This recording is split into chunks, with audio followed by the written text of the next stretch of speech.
Oke, bismillahirrahmanirrahim. Assalamualaikum warahmatullahi wabarakatuh. Hai teman-teman, apa kabarnya hari ini? Semoga teman-teman dalam keadaan baik-baik saja ya. Nah, pada kuliah budidaya tanaman perkebunan dan industri hari ini, pertemuan ke-11, dosen yang akan menemani teman-teman yaitu adalah saya. Sebelumnya saya perkenalkan diri dulu. Nama saya Laode Muhammad Asdik Hamsin Ramadan. Terserah teman-teman mau panggil siapa, mau panggil Asdik boleh, Hamsin boleh, Ramadan boleh, Laode juga boleh. Jadi topik mata kuliah kita hari ini adalah budidaya tanaman cengkeh. Tentu teman-teman sudah tidak asing lagi ya sama yang namanya tanaman cengkeh. Pasti sudah sering melihat entah di kampungnya atau di kampungnya orang atau di manalah. Oke, untuk pendahuluan saya akan menjelaskan sekilas tentang tanaman cengkeh. Jadi tanaman cengkeh atau Syzygium aromaticum menurut Mir dan Perry merupakan tanaman asli Indonesia yang telah diketahui dunia sejak lama. Bahkan sejarah Indonesia salah satunya dikenal oleh bangsa Eropa melalui perdagangan cengkeh. Cengkeh atau cengkih telah dikenal sejak lama oleh masyarakat Indonesia. Hal ini dapat dibuktikan dengan berbagai macam nama daerah untuk cengkeh pada beberapa daerah tertentu. Nah, penamaan cengkeh pada berbagai daerah di Indonesia. Pada daerah Gayo dikenal sebagai Bungeyu Lawing. Pada daerah Nias dikenal sebagai Sake, dan pada daerah Lampung dikenal sebagai Cangkih. Pada daerah Jawa dan Sunda, cengkeh dikenal sebagai cengkih. Pada daerah Bali, cengkeh dikenal sebagai bunga lawang. Pada daerah Flores, cengkeh dikenal sebagai singke. Pada daerah Makassar, cangke, dan daerah Bugis, cangke. Pada daerah Gorontalo dikenal sebagai hungelawa. Pada daerah Ambon, huala wane, dan pada daerah Halmahera disebut gomode. Cengkeh di dunia internasional. Cengkeh secara internasional telah dikenal dan dimanfaatkan sejak ratusan tahun lamanya. Cengkeh sejak lama dikenal di Cina, lebih dari 2000 tahun untuk menghindari bau mulut dan nafas tidak segar. Ya, jadi teman-teman yang memiliki nafas tidak segar, bolehlah menggunakan cengkeh sebagai penawarnya. Oke, lanjut. Bangsa Cina sejak 226 sebelum Masehi telah memanfaatkan cengkeh. Tanaman ini merupakan rempah-rempah yang sangat bernilai. Pada abad 16 dan 17, pada akhirnya sekitar abad 18, cengkeh menyebar ke banyak negara termasuk Zanzibar, Madagaskar, Brazil, Mauritius, Ternate, Tidore, dan Tanzania. Indonesia merupakan produsen cengkeh terbesar di dunia dengan rata-rata produksi 90.000 ton per tahun menurut International Trade Center 2015. Namun, cengkeh kering yang dihasilkan dalam negeri hampir 80-90% digunakan untuk memenuhi permintaan industri rokok kretek menurut Pusat Data Informasi Pertanian 2014. Posisi ekspor cengkeh kering Indonesia masih kalah dengan Madagaskar. Madagaskar berada di urutan pertama dunia, sedangkan Indonesia berada di urutan ketiga sebagai eksportir cengkeh kering. Setelah Singapura, eksportir terbesar keempat setelah Indonesia adalah Brazil. Ya, jadi urutan eksportir terbesar dunia yang pertama adalah Madagaskar, yang kedua adalah Singapura, yang ketiga Indonesia, dan yang keempat adalah Brazil. Sekarang kita masuk pada syarat tumbuh tanaman cengkeh. Syarat tumbuh yang pertama yaitu iklim. Curah hujan yang optimal untuk pertumbuhan tanaman cengkeh adalah 1.500 sampai 2.500 mm per tahun atau 2.500 sampai 3.500 mm per tahun. Syarat tumbuh yang kedua adalah ketinggian. Tanaman cengkeh masih dapat berproduksi 0 sampai 900 meter di atas permukaan laut. Ketinggian optimal untuk pembungaan berkisar 200 sampai 600 meter di atas permukaan laut. Syarat tumbuh yang ketiga adalah tanah. Tanah yang cocok untuk tanaman cengkeh adalah tanah gembur dengan lapisan olah minimal 1,5 meter. Kedalaman air tanah di atas 3 meter dari permukaan tanah. Jenis tanahnya yaitu andisol, latosol, regosol, dan petsolit merah kuning. Ya, jadi ini masih sistem klasifikasi tanah yang lama ya. Dan untuk pH tanah yaitu berkisar 5,5. Oke, sekarang kita masuk pada pembibitan tanaman cengkeh. Syarat bibit cengkeh yang baik yaitu bibit harus sehat. Yang kedua, memiliki batang yang kokoh dengan percabangan yang kuat. Daun lebat, tidak terserang hama dan penyakit. Permukaan batang mulus, berwarna kecoklatan dan berbatang tunggal. Jadi usahakan berbatang tunggal ya, jangan yang bercabang.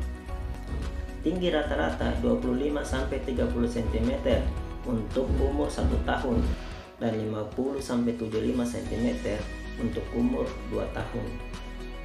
Untuk buah cengkeh yang akan digunakan untuk bibit, dianjurkan adalah buah cengkeh yang sudah tua, berwarna ungu kehitaman. Buah cengkeh yang dipilih merupakan buah yang telah masak di pohonnya. Apabila sudah didapatkan buah yang berkualitas, maka tahap berikutnya adalah memanfaatkan biji buahnya sebagai benih. Cara mendapatkan benih cengkeh dari buahnya. Yang pertama, kupas kulit buah cengkeh dengan hati-hati. Pastikan bijinya tidak lecet atau luka. Keluarkan biji-biji yang ada di dalam buah. Hindari biji yang terlalu kecil ataupun yang memiliki bercak hitam. Rendam biji yang terpilih dengan air selama 1 hari. Cucilah biji cengkeh dengan air. Ulangi pencucian sebanyak 2-3 kali hingga lendir-lendir pada biji tidak ada lagi yang menempel. Teknik budidaya. Teknik budidaya yang pertama adalah 1. Pembersihan lahan bekas tunggak atau akar kayu yang dapat menyebabkan rayap atau jamur akar, yang kemudian dilanjutkan dengan pengolahan tanah. 2. Ukuran panjang, lebar, dan kedalaman yang biasa digunakan dalam pembuatan lubang tanam, yaitu di sini ada 3 jenis.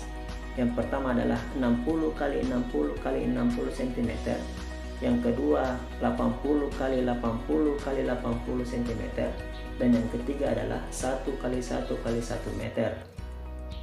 Pada 2 minggu sampai 1 bulan sebelum tanam, tanah diberi pupuk kandang yang telah dikomposkan sebanyak 6-10 gram per pohon.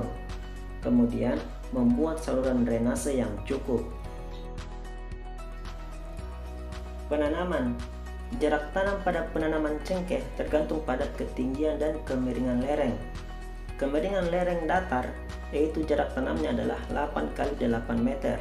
Jumlah pohon 156 pohon. Pada lahan miring itu bervariasi, minimal 6 x 6 meter dengan jumlah pohon adalah 256. Yang kedua adalah 8 x 6 meter dengan jumlah pohon 200 pohon. Yang ketiga adalah 6 x 7 meter dengan jumlah pohon adalah 238. Dan yang keempat adalah 7 x 8 meter dengan jumlah pohon adalah 178 pohon. Sekarang kita masuk pada pemeliharaan. Pemeliharaan tanaman cengkeh dilakukan pada periode yang panjang, yaitu selama tanaman yang diusahakan masih dirasa menguntungkan secara ekonomis. Pemeliharaan yang pertama adalah pengolahan lahan dan tanaman, mencakup penggemburan tanah dan sanitasi kebun. Yang kedua, pengaturan naungan. Pada stadia awal, tanaman cengkeh memerlukan naungan, yaitu naungan sementara dan naungan alami. Yang ketiga, penyulaman. Waktu penyulaman sebaiknya dilakukan pada musim hujan dengan tujuan menghindari kekurangan air. Bibit sulaman berasal dari sumber benih dan umur tanaman tidak jauh berbeda dari tanaman yang telah ditanam. Jadi bibit tanaman yang disulam itu harus berasal dari sumber benih yang sama dan umurnya yaitu tidak terpaut terlalu jauh. Yang keempat, penyiraman. Awal pertumbuhan tanaman cengkeh memerlukan tanah yang lembab. Setidaknya tanaman disiram 2-3 kali per hari. Pemeliharaan yang kelima adalah pemasangan mulsa. Yang keenam, pemupukan. Pemupukan dilakukan 2 kali dalam setahun, yaitu awal musim hujan atau akhir musim kemarau dan awal musim kemarau atau akhir musim hujan. Pupuk yang diberikan dapat berupa pupuk organik, pupuk kandang atau kompos, dan pupuk anorganik, pupuk tunggal maupun pupuk majemuk dalam bentuk butiran atau tablet. Hama dan penyakit. Hama dan penyakit yang sering menyerang tanaman cengkeh diantaranya: yang pertama ada kutu daun atau Coccus virid, yang kedua penggerek ranting batang Syllaborus sp, dan yang ketiga adalah Helopeutis atau Helopeutis sp. Panen. Cengkeh dapat mulai dipanen mulai umur tanaman 4,5 sampai 6,5 tahun. Untuk memperoleh mutu yang baik, bunga cengkeh dipetik saat matang petik, yaitu saat kepala bunga kelihatan sudah penuh tetapi belum membuka. Matang petik setiap tanaman umumnya tidak serempak, dan pemetikan dapat diulangi setiap 10-14 hari selama 3-4 bulan. Bunga cengkeh dipetik per tandan tepat di atas buku daun terakhir.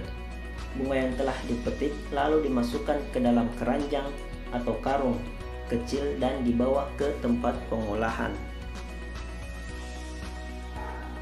Pasca panen, panen cengkeh dilakukan dengan cara menjemurnya di bawah sinar matahari langsung atau menggunakan pengering buatan.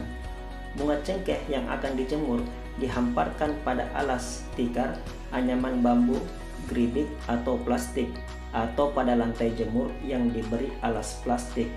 Selama proses pengeringan, cengkeh dibolak-balik agar keringnya merata. Proses pengeringan dianggap selesai apabila warna bunga cengkeh telah berubah menjadi coklat kemerahan, mengkilat, mudah dipatahkan dengan jari tangan. Oke, mungkin sampai di sini dulu materi video kita kali ini untuk perkuliahan budidaya tanaman perkebunan dan industri. Jika ada salah kata, saya mohon maaf, dan jika ada suara-suara yang mengganggu selama proses perekaman, saya juga minta maaf. Semoga kedepannya dapat diperbaiki. Oke, saya akhiri materi ini dengan ucapan alhamdulillahirrabbilalamin, dan kita ketemu pada pertemuan selanjutnya. Assalamualaikum warahmatullahi wabarakatuh.